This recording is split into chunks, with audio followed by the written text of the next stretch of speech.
bits of Torah thoughts on the weekly Torah portion.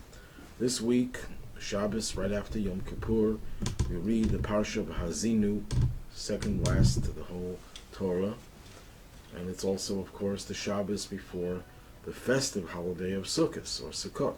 So let's discuss a little bit of the Parsha and a little bit about the upcoming holiday.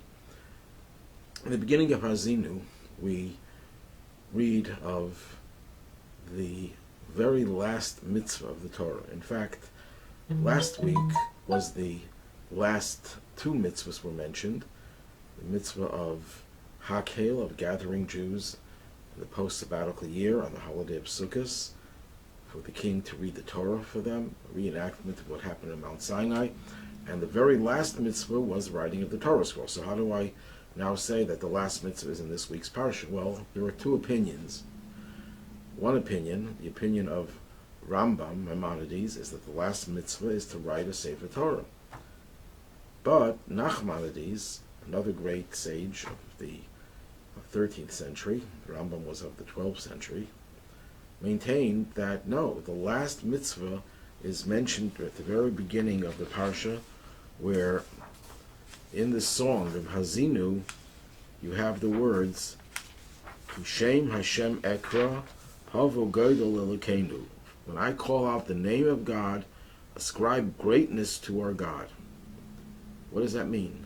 So Nachmanides, based on the Talmud, says that means that whenever we call out the name of God, which means whenever we study Torah, we always have to ascribe greatness to our God. We always have to recite a blessing in which we extol God's greatness. In other words, just as when we eat, we're commanded to recite a blessing beforehand, thanking God for the food. Whenever we do a mitzvah, we're commanded to recite a blessing before we do the mitzvah. But actually, those obligations are only rabbinical. But the Talmud seems to state that before we study Torah, there's a biblical obligation rooted in this verse to say praise to God for having given us the Torah. If you ever notice, when a person gets an aliyah, gets called up to the Torah, they recite a blessing. Actually, that blessing is recited every morning, without which we would not be allowed to study Torah, because it's divine wisdom. Who gives us a right to trespass onto God's turf, as it were? When we say the blessing, that gives us the right, the privilege, and the opportunity to study Torah. That mitzvah, according to Nachmanides, is a biblical commandment, and it's the very last mitzvah of the Torah. Maimonides does not mention that as a commandment, so some suggest that Maimonides is of the opinion that this blessing is like all the other blessings that we recite before we do a mitzvah, and it's only of rabbinical origin, and the verse here is merely a hint. It's not really the simple meaning of this verse. Others maintain that in fact Maimonides does not disagree with Nachmanides. It is also a commandment, a biblical commandment, in his opinion, to recite this blessing. Then why doesn't he list it as the last mitzvah? Because Maimonides considers the blessing an integral part of the mitzvah of Torah study, which was listed much earlier. If you study Torah, you have to have the blessing beforehand.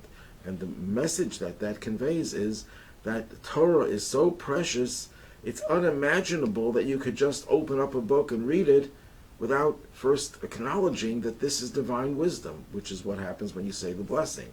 And this explains an enigmatic passage in the Talmud. The Talmud asks rhetorically, why was the temple destroyed? Actually, why were the Jews driven off the land? What did they do wrong? And an answer is because they did not recite the blessing when they studied Torah. And commentaries explain that the reason why they didn't recite the blessing, because to them Torah was no big deal. They didn't treat it with the requisite respect and reverence. So therefore, why do we have to say a blessing for it? And that's why the land was destroyed, which begs a very serious question. I mean, in the biblical text, we're told clearly why they were driven off the land because they were guilty of much more serious crimes, heinous crimes, idolatry, bloodshed, and so on. So why is the Talmud making it sound like all they did wrong was they didn't bless the Torah, they didn't bless God when they studied Torah? And one way of understanding that is that if you don't say the blessing on the Torah, it's as if you did not study the Torah. You were studying some secular subject for all intents and purposes.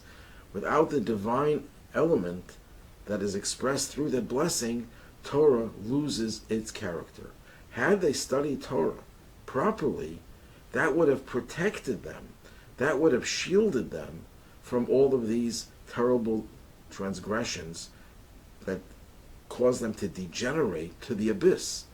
Had they studied Torah the right way, they would have been uplifted and they would have become impervious to all of the influences that led them down this horrible, slippery slope to murder, idolatry, adultery, and so on. So that illustrates to us the way we have to relate to Torah as divine wisdom and thank God for it before we recite the blessing. The only difference before we study, the only difference between Nachmanides and Maimonides, do we consider the blessings to be a separate commandment unto themselves, as Nachmanides maintains, or is it considered to be an integral part of the mitzvah of Torah study?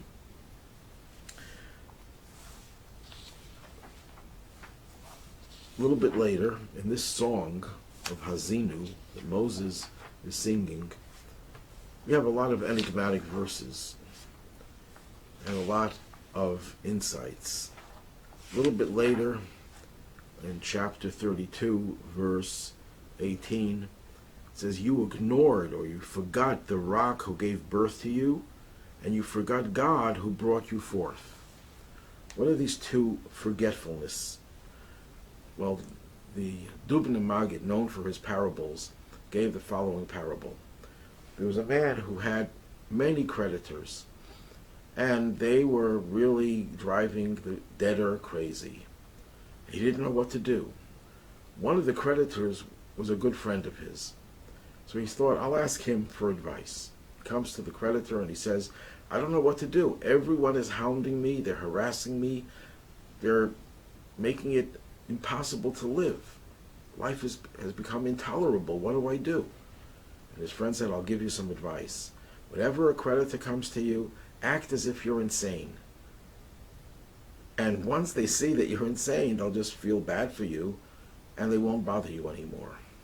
Well, time goes by and it's a very effective measure, and all the creditors just shy away from him and they stop to harass him. But one day his own friend, who was also a creditor of his, came to him and asked for him to pay the money he owed him. And he started acting insane. And the creditor said, look, you can do that to everyone else. You can't do that to me because I gave you that advice. That parable describes how God gave us a gift, and that gift is called forgetfulness. If we would always remember every bad day we had, every bad experience we had, all the tragedy, all the sorrow, we couldn't function and do things that we have to do to enjoy life, to be able to survive in our lives. So we have this gift called forgetfulness. We're able to put it in the back of our memories, and we're not thinking and focusing on it so we can do other things. That's a gift that God gives us. So what happens? We take that gift, and then we forget about God. And God says, 1 second, you should know that that gift of forgetfulness that allows you to live is the gift that I gave you. Don't try to use it on me. And that's what this verse that refers to forgetfulness twice can be translated. You forgot the rock who gave birth to you, which can be translated as that the forgetfulness was a gift that was given to you, that gave birth to you, given to you. But you forgot God who brought you forth. You used this gift for the wrong thing, that you forget God as well. So forgetfulness can only be used for things that are not godly. When it comes to God, we dare not forget.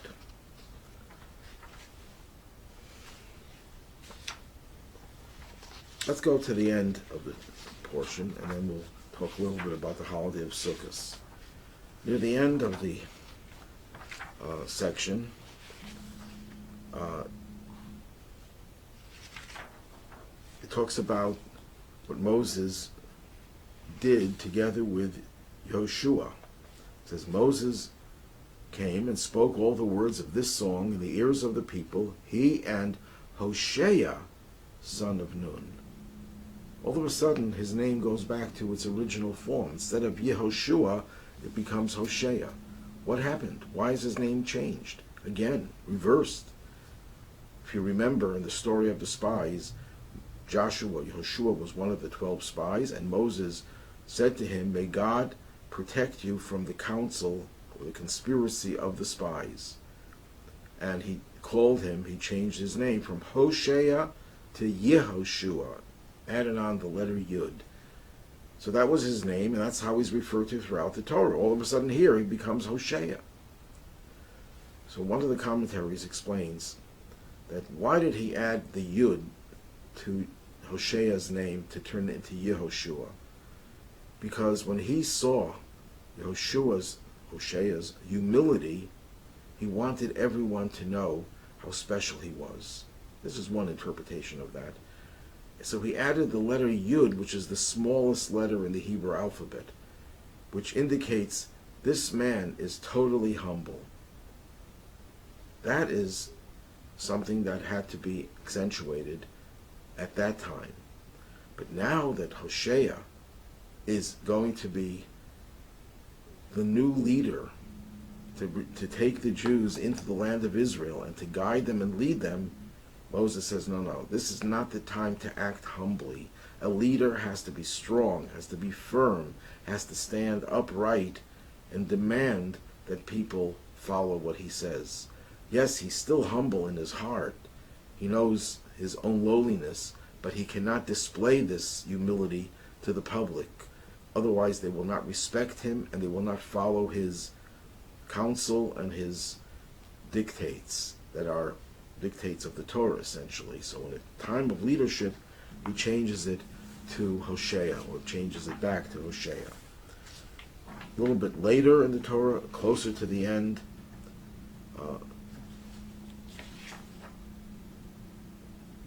Moses talks to them about keeping the Torah, and then he says, Ki lo davar reik hu mikem, for it is not an empty thing from you. The Torah is not empty from you. Why is that? For it is your life. So we're being told that Torah is not empty from you. Could have just said Torah is not empty. Why does it add on the words for you? In the Jerusalem Talmud, it explains that the Torah is trying to say that sometimes we study Torah and it seems to be empty. It doesn't seem to have any real deep meaning, or we can't see its significance. And it's irrelevant to us in our minds. That's exactly the point. In our minds. Again, let's read this verse. For it is not an empty thing from you. If it's empty, it's from you. Don't impute the emptiness to the Torah. Ascribe it to you. That we are empty. We are not receptive. And that's why we think the Torah is empty. But it's really not the Torah that's empty, it's us that is empty. Then there's an interesting quote, a commentary that goes into the level of remez, of hints. And he says the word from you in Hebrew, mikem, adds up to 100, because in Hebrew every letter is also a number.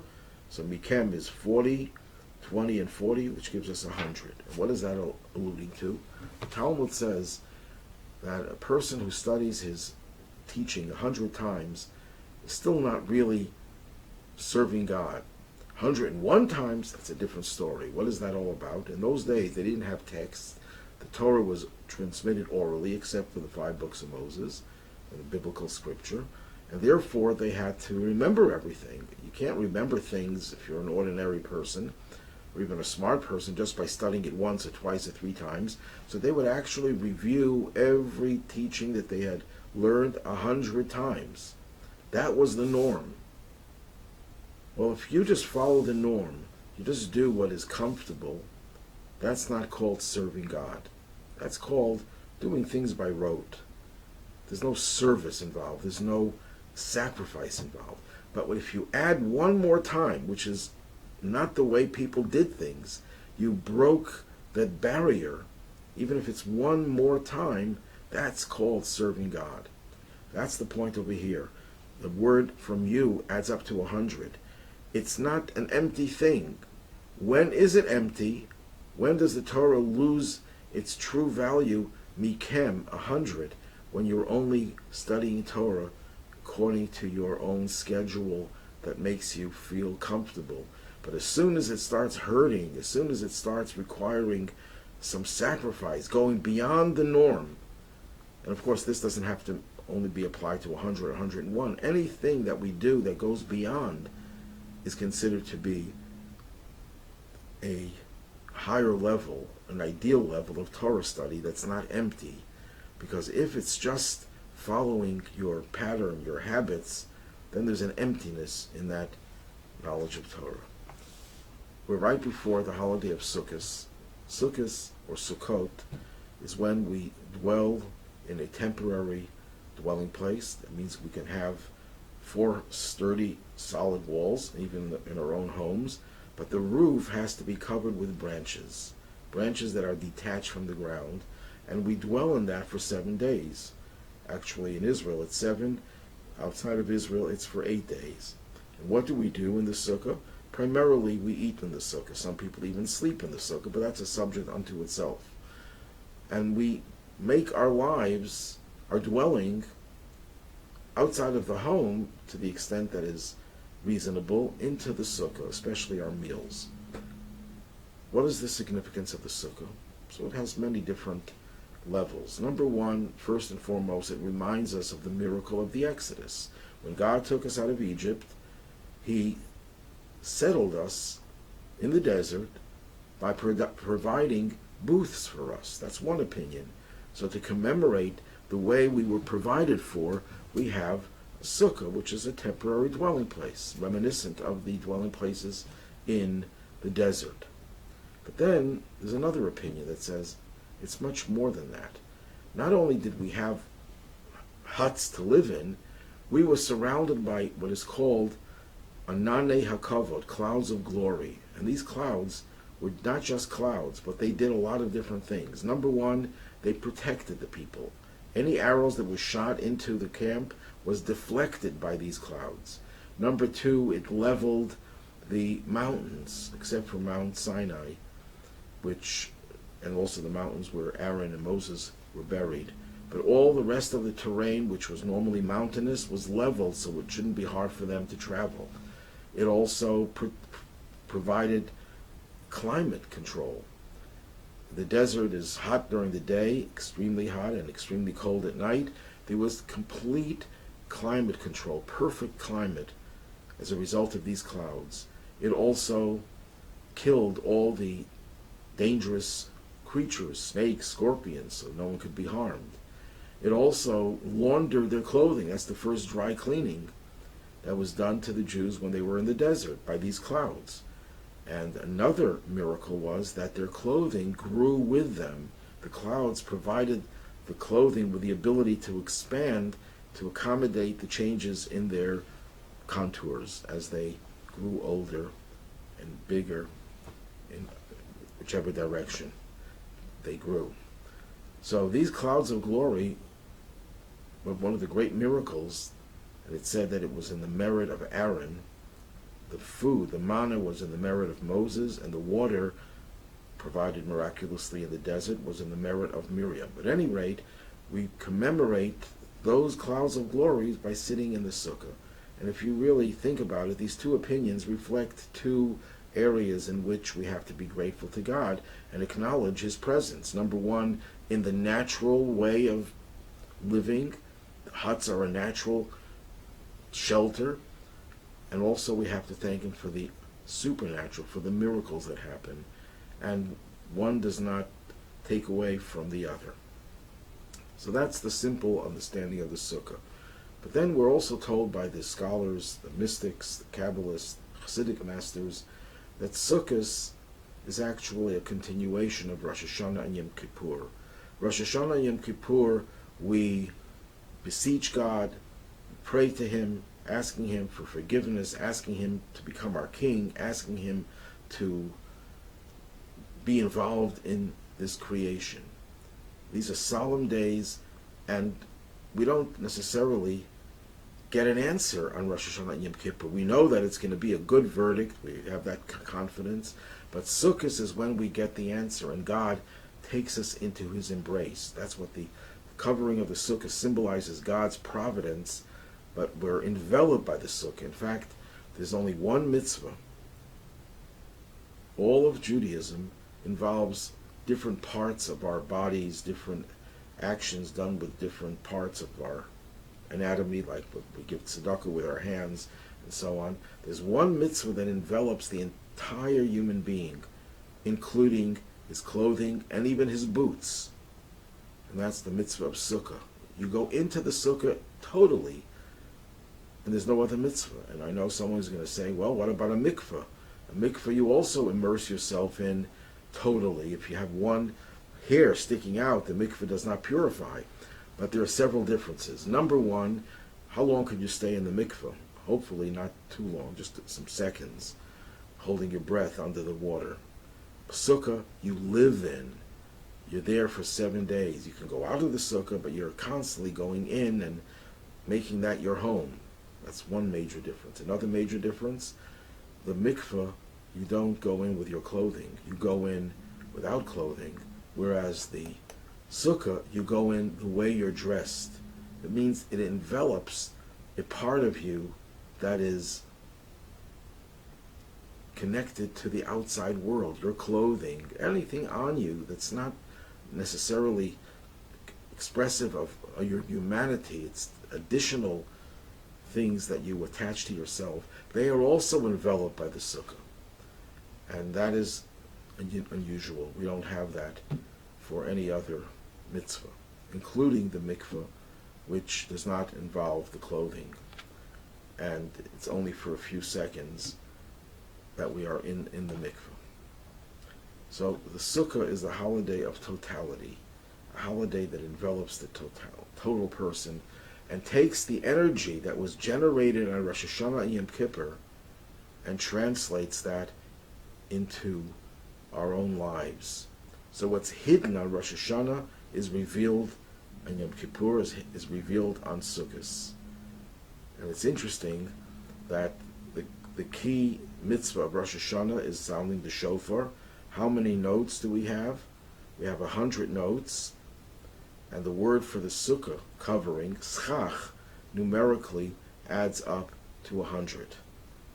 So the 100 blasts of shofar of Rosh Hashanah generate an energy that we cannot appreciate and internalize until the holiday of Sukkot. That's why it's such a joyous holiday, because all the Rosh Hashanah and Yom Kippur are not sad days, but we don't feel God's response in a very palpable way.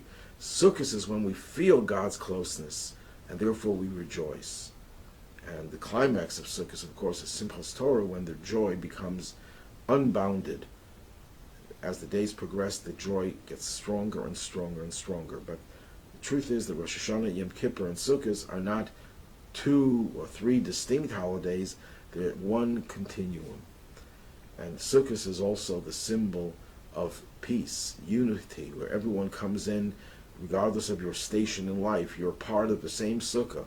That idea of unity is one of the metaphors that is used for the Messianic age, when we will be contained within. God will spread over us Sukkah Shlomecha, the sukkah of your peace, that will envelop all of the Jewish people and all of humanity in a world of divine revelation, a world of peace and tranquility. Have a good evening, a good Shabbos, Shabbat Shalom, and a very happy, festive holiday Sukkot.